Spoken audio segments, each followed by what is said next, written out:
What up guys, welcome back to another episode. My name is Eddie Bear and welcome to the real world review of the EOS R. When the EOS R got announced on paper, to be honest, the camera didn't look too good. And lots of the opinions and reviews and whatnot on the internet that got released were based on those fact sheets. But these fact sheets are kinda deceiving. So the moment you take the camera into the real world, a lot of things are changing and things that don't look so good on paper start to look pretty good when you're using them. So in today's real world review, I will compare my Canon 5D Mark IV with my new EOS R, and I will show you what's inside the box and also how the footage of the 5D Mark IV actually compares to the new C-Log footage of the EOS R, and also what advantages I see on top of the EOS R compared to the 5D Mark IV. And now before we get to the unboxing, let me switch the cameras real quick here. So how does it look? Do you see a difference between the 5D Mark IV and the EOS R here? So this footage was recorded in 4K C-Log in 8-bit, not the 10-bit, since I don't own an external 10-bit video recorder. Before we jump to the unboxing of the EOS R, I wanted to say something about the whole new ecosystem that Canon created with the EOS R. So the EOS R is not only the first full-frame mirrorless camera that Canon released, it's also a completely new system. So you know the look and feel of Canon, but also the way how you interact with the camera, how you control it and how it works is completely different to the old Canon cameras like the 5D Mark IV or the 6D or whatever you're using from Canon. So with the EOS R, a completely new ecosystem has been launched and a lot of things have changed within the menus and how the cameras work. But don't let get us ahead of ourselves. Roll the intro and let's get unboxing.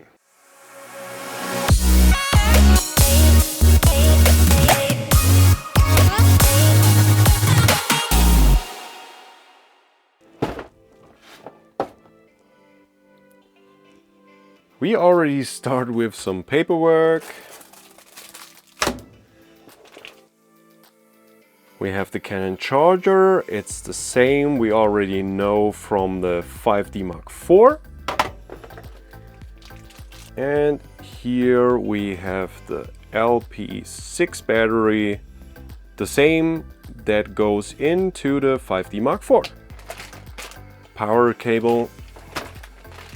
We have a big USB cable for the camera, and surprise, surprise, it's USB-C. Really nice work from Canon to finally upgrade to USB-C. So what's next? This is the Canon EOS R to EOF-S adapter. So this adapter is capable of mounting EF and EFS lenses onto your EOS R. And if you take off the hoods, this is the whole adapter, and oh, see, there is no glass in here. I'm really looking forward for these adapters since one of them is capable of mounting a variable ND filter inside this housing. So this means it doesn't matter what kind of filter thread you have in front of your lens, you can adjust the brightness through the ND filter back in here. Also included in the box is the obligatory shoulder strap with a nice EOS R logo. And now let's get to the crown jewels. Da, da, da, da. Really slick. This is the first time I ever held a Canon EOS R, and the first thing that gets me is that it feels really great. The grip is decently wide, so I mean I have small hands, but nevertheless this grip can pretty much fit even bigger hands, and there is enough room for for people with bigger hands, so you won't having an issue if you kind of like big grips. On the side, as you pretty much have seen from all the other reviews by now, you have a mic in, mic out, HDMI mini out, and a USB-C connector, and also the remote shutter. And now brace yourself for some sensor action.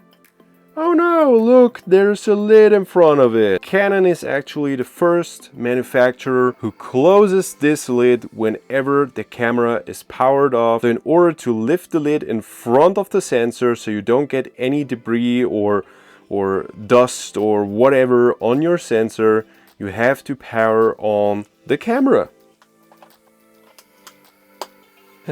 Well, I wasn't looking for this symbol here. See, that's the sensor. The moment I power off the camera, it closes the lid and there is nothing that can penetrate this little shield here. Now let's take a look at the tilty flippy screen. So flip out screen, tilt, whoo, look, a selfie. Ah, Canon, you're the best.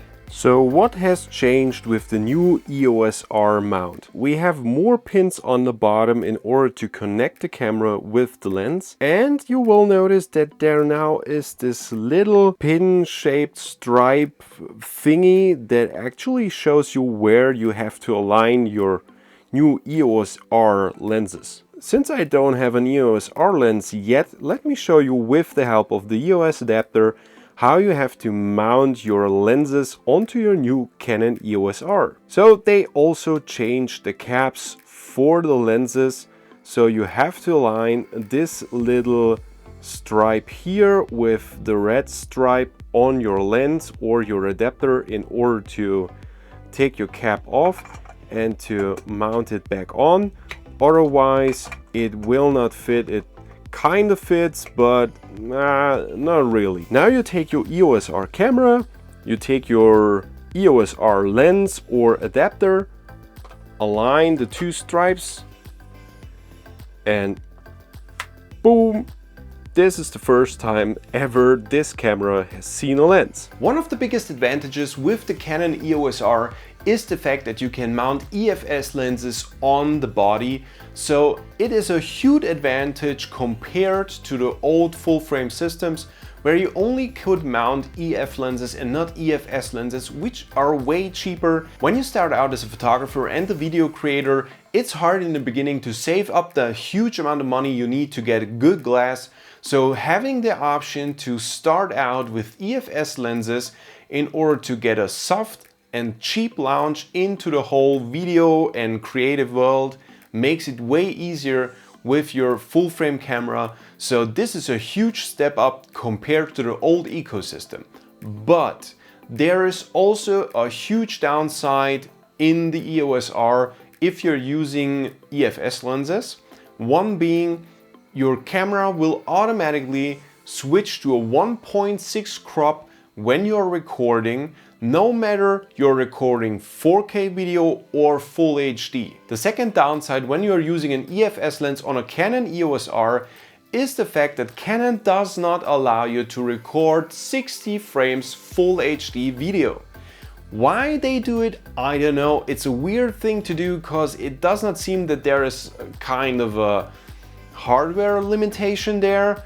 So I'm really hoping that Canon will get rid of some of the frame rate limitations with their first big firmware update that they already announced. So I'm really pumped to see what they will change in the EOS R. So with that said, let's get back to it. This lens here, this is a 60mm macro lens. This was made for a crop sensor camera. You could actually mount it with the help of this adapter ring onto a full frame camera. Otherwise, the EFS mount would not fit a full frame Canon camera. Let's take off the camera hood. And now you can take this EFS lens and you see here is the white square. You also make out the white square on the adapter.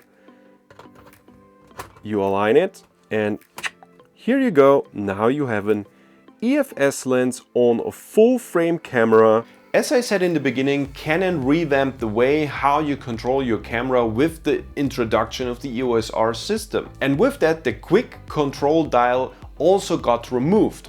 So you know the quick control dial from the 6D and also from the 5D Mark IV, the big wheel on the back. So this one got removed and got replaced with a new wheel that is actually more ergonomic than the old quick dial wheel was. So you now find this wheel on top of the camera, so it's more on a resting place where your thumb normally is placed when you're holding the camera. So this makes it kind of more natural when you are switching your aperture, for example. Also in this dial you will find the menu button, and with the push of the menu button and then pushing the info button, you can switch between photo and video mode. I kind of like the old way how the 5D Mark IV was handling it better. So you had a dedicated switch where you could switch between photo and video recording, but maybe Canon will kind of improve on that.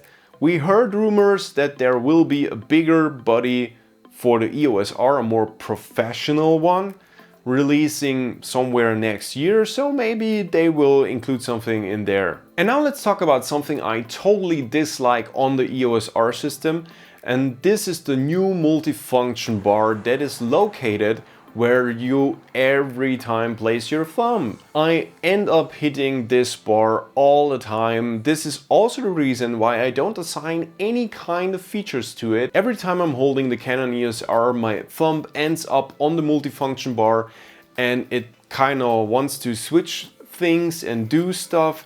So this is something that is totally not usable and in the wrongest position ever in this camera. And if you were wondering, the manual function bar is actually a hard plastic part, so there is no pressure point or rubber or whatever on it, so it's kind of really like a display. You swipe on it and stuff like this. So since the EOS R is a mirrorless camera, you don't have an optical viewfinder anymore as you're used to from the 5D Mark IV.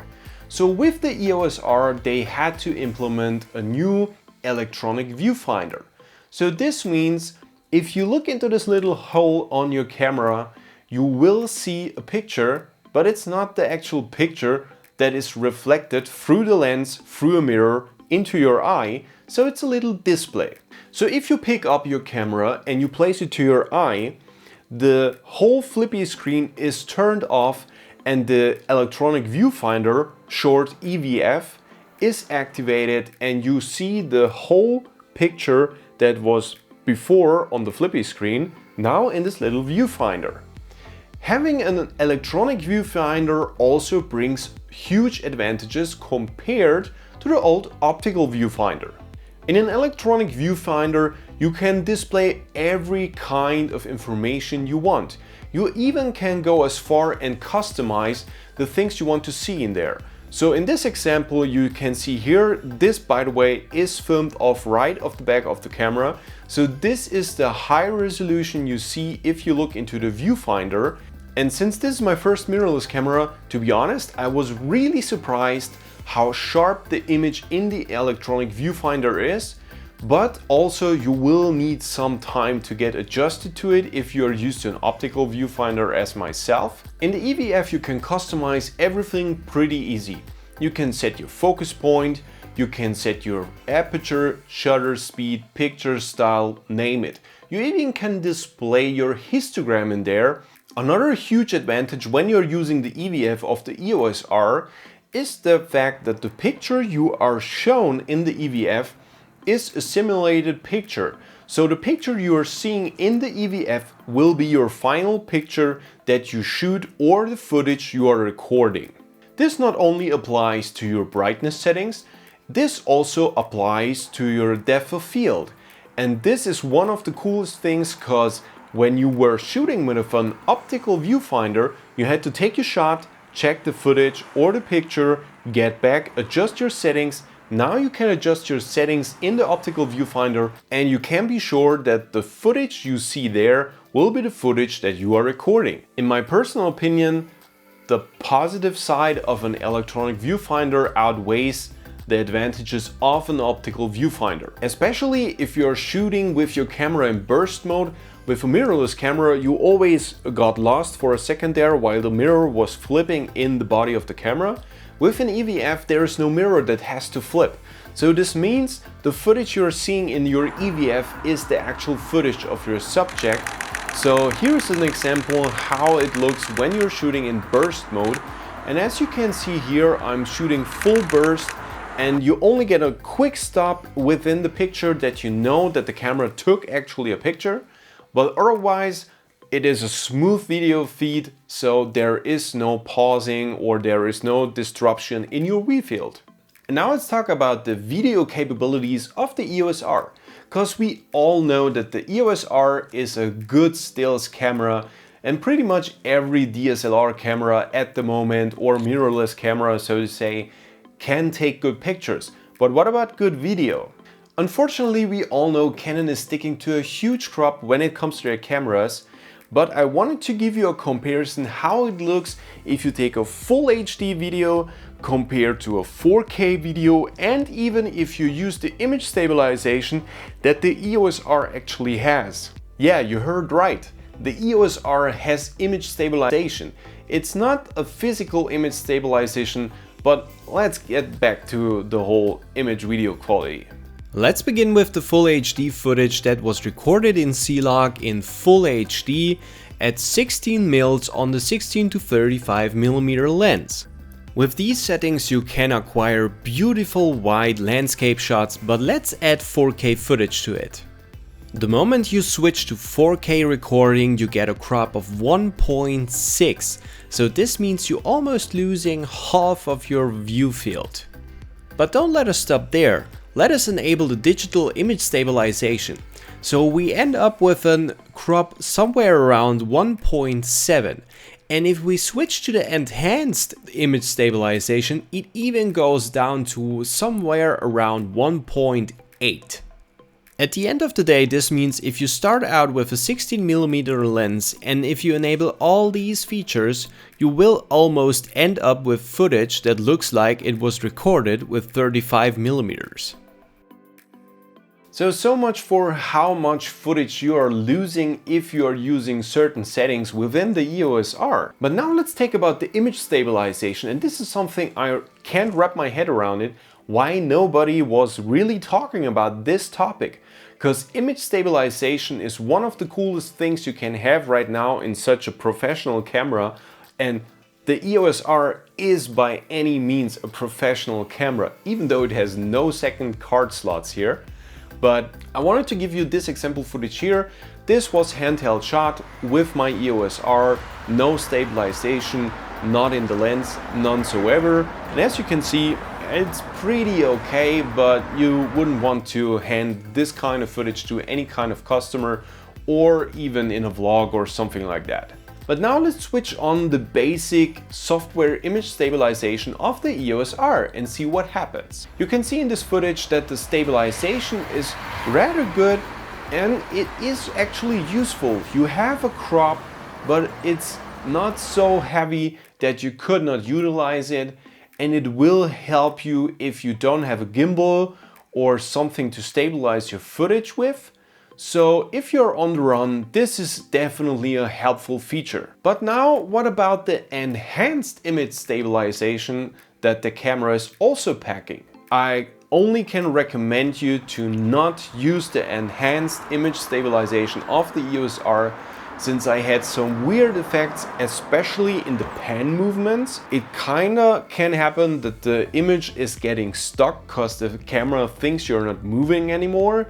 So this is something I would absolutely recommend not to use. So rather go with the standard image stabilization. Now you know how the image of the EOS R is looking crop-wise. But what about image quality and dynamic range when it comes to the EOS R versus the 5D Mark IV? On my Canon 5D Mark IV, I'm always using a flat profile so I can grade my footage better in post. And this footage here is the raw footage right off the camera. Let's throw the raw EOS R footage right on top of it. Even though this footage is in 8-bit, you can see a massive difference in all the shadows, so the walls have more details and also the leaves have way more depth and details on them. If you compare the sample footage right next to each other, especially on the flowers in the front, you can see a huge detail loss on the 5D Mark IV. Lots of the details were blown out even though they were recorded at the same settings. When you apply grading to the footage, you can see that this is still a very decent footage, but nevertheless, if you compare it to the EOS R footage with grading, you can see that there is a huge difference there. Although the sky is blown out, since this was a very sunny day, I was able to recover some of the blue details near the treetops. In the close-up you can see that in the footage from the 5D Mark IV, the sky is completely blown out, so it's only white, and at the EOS R footage you can see the blue of the sky. On the leaves in the background you can see that there is more contrast and you can differentiate between the different shades of green and yellow in the background. Even with the 8-bit C-Log footage that comes out of the EOS R, you get great footage and great results, and I played around with some of my footage and I was really able to get the best out of it really easy, so it is way smoother to grade than the flat profile that I have installed on my 5D Mark IV. Using C-Log unfortunately also comes with a huge downside.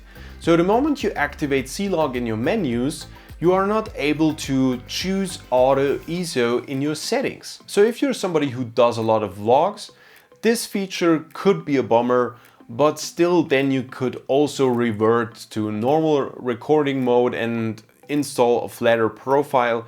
You will not get that amount of dynamic range out of your camera, but it will be still a very decent footage. Now let's talk about some facts and features that I discovered while I was using the EOS R compared to the 5D Mark IV that I noticed that not too many people covered yet, or most of the people didn't even notice. So one of the most obvious things, since this is a mirrorless camera and not a mirror camera like the 5D Mark IV, this camera is way lighter. Even if I'm using the EOS R to EFS lens adapter, the camera only weighs somewhere around 770 grams.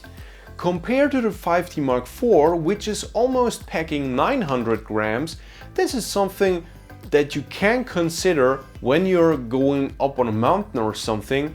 And if you at some point are switching to EOS R lenses, your weight will even go down further. So I also noticed that there is no GPS module that you actually have in the 5D Mark IV. Some of you may rely on such a feature. I personally love to have the ability to pinpoint every picture I take to a location. Sure, you still can link your EOS R with your mobile phone, and the EOS R then will use the GPS coordinates of your mobile phone in order to tag your pictures, but still this is also a battery issue. I have no experience on how much this one will drain your battery extra, but I guess we have to test out this later. Another thing that was brought to my attention through somebody on Instagram is the fact that the EOS R is actually not able to fire the autofocus assist beam of the speedlight flashes from Canon. If you take your good old 5D Mark IV and you have a dark room, then this little infrared beam in front of it will engage and you have this little cross thingy on the wall or on your subject, and this makes it easy to focus even in low light situations. With the EOS R, this flash is not engaged, since the EOS R is not able to process infrared light anymore as the old Canon cameras do. So this is also something you have to consider if you're doing a lot of work in low light. Yes, the EOS R has an autofocus assist beam, but that's one that you know from the smaller bodies of the old Canon cameras, where you have this little orange LED that kind of illuminates everything around you. You have to decide for yourself whether this is something you could pass on. So yeah, it's up to you. Another thing I noticed, and this is something a bit off topic, The EOS R is not supported by the DJI Ronin S or vice versa. Canon EOS R is not supporting the DJI Ronin. So this means you can mount the camera on it and it can be balanced. And it's actually way easier to balance than the 5D Mark IV. But unfortunately, you cannot trigger remotely the shutter or anything like this. If you're relying on the remote control features of the Ronin in combination with your DSLR, you either have to use another camera or stick with the 5D Mark IV. So what is my final verdict about the Canon EOS R? Well, I think it's a pretty amazing camera, and after I used it for about 2 weeks now, I can tell you that much, that the moment I pick up my 5D Mark IV, it kind of feels weird to have a big camera like the 5D in my hand again. So you pretty much get really fast adjusted to the new EOS R, and I wouldn't want to miss it.